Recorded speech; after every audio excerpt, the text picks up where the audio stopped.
好開心咧，就邀請到明星教育音樂會社嘅同學，有幾位學生咧，就嚟到嘉湖銀座呢一度咧，就為大家表演小提琴㗎。咁其實佢哋3位咧，我哋今日嘅小演奏家咧，佢哋來頭都唔少喎。首先等我介紹一下我哋第一位嘅同學先，咁佢咧就係包德臣啦。咁佢咧就德國嘅名銜咧好犀利嘅喎，就係有呢一個國際聯校音樂大賽2008小提琴2級組季軍，國際聯校音樂大賽2009小提琴3級組亞軍，同埋呢一個校際音樂節2009小提琴組第2名嘅，我哋俾啲掌聲歡迎佢先好唔好啊 ？OK， 咁佢咧就會為我哋表演呢一個小提琴嘅，咁啊將呢個時間咧交俾你啦喎，唔該晒。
上台啦，佢咧就係鄭傲軒，咁傲軒都非常之威水嘅喎，咁佢又曾經得過呢一個國際聯校音樂大賽2008小提琴2級組嘅冠軍啦，呢一個國際聯校音樂大賽2009小提琴3級組全港首5名嘅，我哋俾啲掌聲歡迎佢好唔好啊？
哇，非常之精彩，唔該晒你。好啦，咁跟住落嚟咧，第3位要出場嘅咧就係伍津賢同學，咁佢咧亦都曾經得過呢一個國際聯校音樂大賽2008小提琴2級組亞軍，仲有咧就係國際聯校音樂大賽2009小提琴3級組全港首5名嘅。好啦，我哋不如俾啲掌聲歡迎佢先啦。準備好就可以開始啦喎。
琴啦，我哋咧就要邀請翻我哋3位大哥哥出場，就為我哋頒發啲紀念品俾我哋3位同學們嘅。咁有請葉童輝啦、李康廉同埋李寧東，我哋有請3位大哥哥，等佢哋上台咧，為大會咧就頒發呢個紀念品俾我哋3位小提琴演奏家。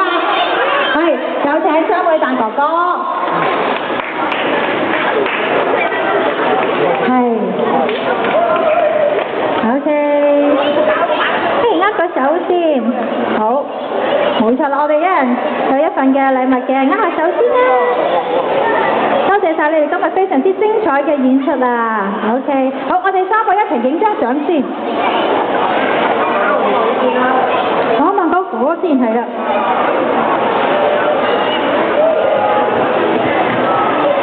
我哋再一次唔該晒包德祥小朋友啦，呢個鄭傲軒小朋友啦，同埋伍俊賢小朋友 ，thank you， 多謝晒，你哋可以落翻台下邊先。不過3位大哥哥請留步，因為跟住緊接咧，我哋又要同小朋友。